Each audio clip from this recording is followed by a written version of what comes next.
Bonjour, on va travailler sur le volume de solides et en particulier sur le volume des pyramides avec cet exercice où on doit calculer le volume de deux pyramides. Allez, on va passer tout de suite à la correction.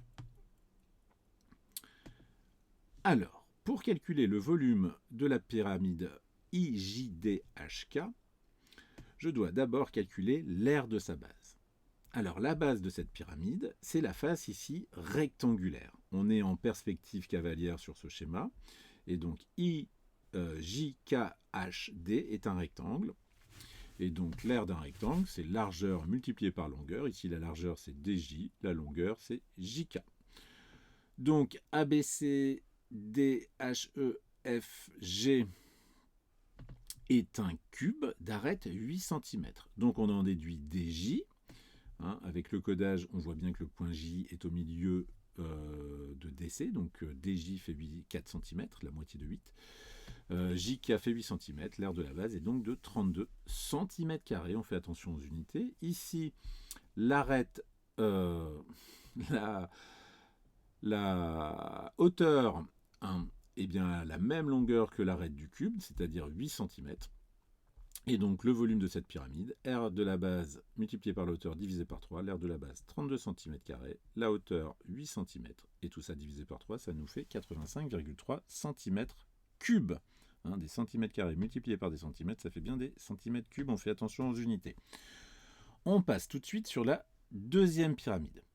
Alors sur cette pyramide, eh bien comme sur la première, on doit trouver l'aire de sa base. Alors ici, la base, j'ai choisi TSR, le triangle TSR, et la hauteur, donc SO. Donc ici, représenté pour la base en rouge et la hauteur en vert. Petite remarque, cette pyramide a toutes ses faces triangulaires. Alors on aurait pu choisir une autre base. Ce qui n'est pas le cas, petite remarque, quand on a des pyramides dont une base n'est pas triangulaire, comme sur l'exercice précédent où la base était ici rectangulaire. Alors ici, quand tous les côtés sont triangulaires, on peut choisir finalement n'importe quel côté comme base. Par contre, il faudra bien trouver la hauteur associée. Et ça, c'est pas toujours évident. Alors ici, on avait quand même plusieurs choix de base. On aurait pu prendre le triangle OST, dont on aurait pu calculer l'aire. Et donc dans ce cas-là, SR aurait été la hauteur. On aurait pu prendre comme base le triangle OSR, dont on pouvait calculer l'aire. Et dans ce cas-là, ST aurait été la hauteur. Bon, c'est pas les choix que j'ai fait, mais c'est tout à fait possible.